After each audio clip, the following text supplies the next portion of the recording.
लन्डनको प्रख्यात नेपाल रेस्टुरेन्टको भान्साबाट सिधै हाम्रो आफ्नै भान्सासम्म। आजको यस जानकारीमूलक प्रस्तुतिमा हामी असली नेपाली मोमो बनाउने कलाको बारेमा गहिरिएर बुझ्दैछौँ। आउनुहोस् ढिला नगरी सुरु गरिहालौँ।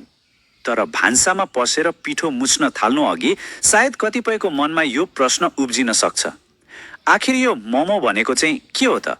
खासमा भन्नुपर्दा यो एउटा यस्तो स्ट्रिट फुड हो जसले सबैको मन जितेको छ। तिब्बती डम्पलिङबाट प्रभावित भएर बनेको यो परिकारमा बाहिरपट्टि मैदाको पातलो आवरण हुन्छ भने भित्रपट्टि चाहिँ एकदमै स्वादिलो मसलादार मासु वा तरकारी भरिएको हुन्छ। सुन्दा जति सामान्य लाग्छ यसको स्वाद त्यति नै जादुमयी हुन्छ। अछेल त बजारमा फर्सी, पालुङ्गो वा चिज हालेका थरी थरीका नयाँ विकल्पहरू पनि पाइन्छन्, होइन र? तर नेपालको सन्दर्भमा कुरा गर्ने हो भने नि परम्परागत बफ अर्थात् राङ्गोको मासु र कुखुराको मासुबाट बनेका मोमोको राज नै अर्कै छ। क्लासिक स्वादको आफ्नै छुट्टै पहिचान छ नि। अब यो पुरै प्रक्रियालाई हामीले केही महत्त्वपूर्ण चरणहरूमा बाँडेका छौँ।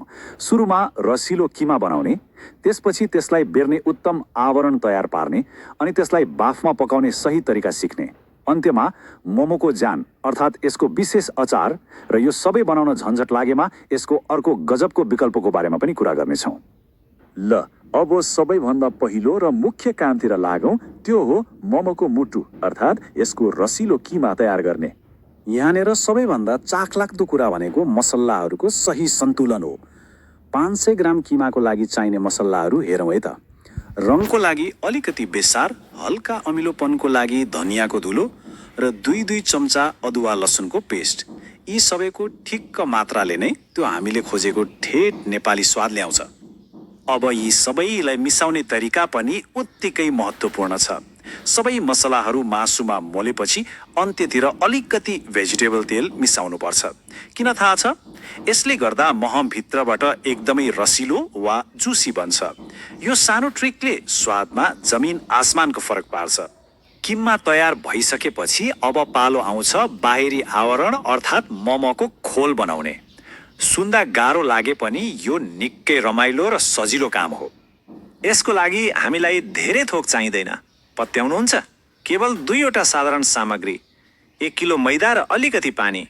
यति भएपछि हाम्रो आवरणको आधार तयार भयो। पिठो मुछेर सासाना डल्ला बनाइसकेपछि त्यसलाई सिसाको ग्लास जत्रो गोलो आकारमा बेल्नुपर्छ। यहाँनिर ध्यान दिनुपर्ने कुरा के हो भने पिठोलाई सकेसम्म पातलो बनाउनु पर्छ, तर यति पातलो पनि होइन कि भित्रको किमा राख्दा च्यात्तियोस्। ठ्याक्कै सन्तुलन मिलाउनु पर्छ। र यहाँनिर एउटा गजबको किचन ह्याक पनि छ। व्यावसायिक भान्सेहरू के गर्छन् भने एकैपटक ठुलो पिठो बेल्छन् र साधारण स्टिलको ग्लासले काटेर एकै नासका साना साना गोलो आकार निकाल्छन्। यसरी बनाउँदा सबै मोमो चिटिक्क परेका र एकै आकारका बन्छन्। ल अब सबैभन्दा महत्त्वपूर्ण र अलिकति चुनौती भरिएको कामतिर लागौँ। त्यो हो किमा र आवरणलाई सँगै ल्याएर मोमोलाई प्याक गर्ने र बाफमा पकाउने।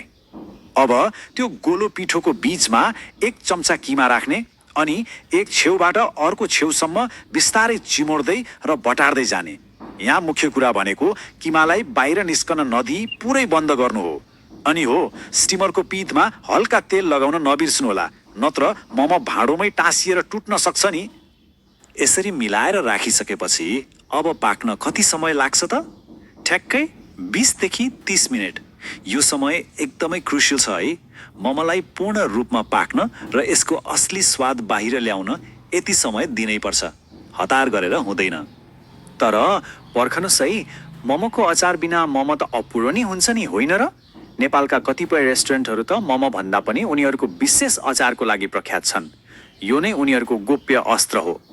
झन्डै 750 मिलिलिटर अचार बनाउनको लागि सामग्रीहरूको सूची अलि लामै छ। 10वटा गोलभेडा, एउटा सिङ्गो कागती र तिल अनि जिरा जस्ता सुगन्धित गेडाहरू। यी सबैको सम्मिश्रणले नै अचारलाई त्यो बाक्लो र गहिरो स्वाद दिन्छ। यसको सुरुवात तिल र जिरालाई खैरो नहुन्जेल भुटेर गरिन्छ। यसले गर्दा अचारमा एकदमै मिठो नटी फ्लेभर बस्छ। त्यसपछि तेलमा गोलभेडा र मसलाहरू पकाएर पानी हालेर मजाले ब्लेन्ड गरिन्छ अनि अन्त्यमा कागतीको रस निचोरिन्छ। आहा, सम्झिँदा पनि मुखमा पानी आइसक्यो। र यहाँनिर एउटा अचम्मको रहस्य छ है। तातो मोमोसँग अचार पनि तातै मिठो होला भन्ने लाग्न सक्छ, तर खासमा यो अचारलाई चिसो बनाएर खाँदा यसको स्वाद अझै दोबर हुन्छ। यो सानो तरिका अपनाएर हेर्नुभयो भने अनुभव नै अर्कै हुन्छ। अब यति सबै कुरा सुनिसकेपछि कतिलाई यति धेरै मेहनत को गरस भन्ने पनि लाग्यो होला। चिन्ता नगर्नुहोस्, त्यसको लागि पनि हामीसँग एउटा गजबको विकल्प छ। यदि तपाईँ लन्डनमा हुनुहुन्छ भने यो सबै रेसिपी तयार पार्ने मुख्य मान्छेहरूकै हातबाट बनेको मोमो खान सक्नुहुन्छ।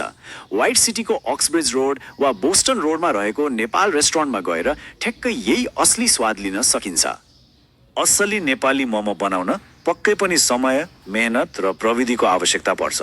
त्यसैले अब निर्णय गर्ने पालो तपाईँहरूको, के अब भान्सामा गएर पिठो मुछ्न सुरु गर्ने वा सिधै रेस्टुरेन्टमा गएर अर्डर गर्ने। जे गरे पनि मोमोको स्वाद लिन चाहिँ नछुटाउनु होला है।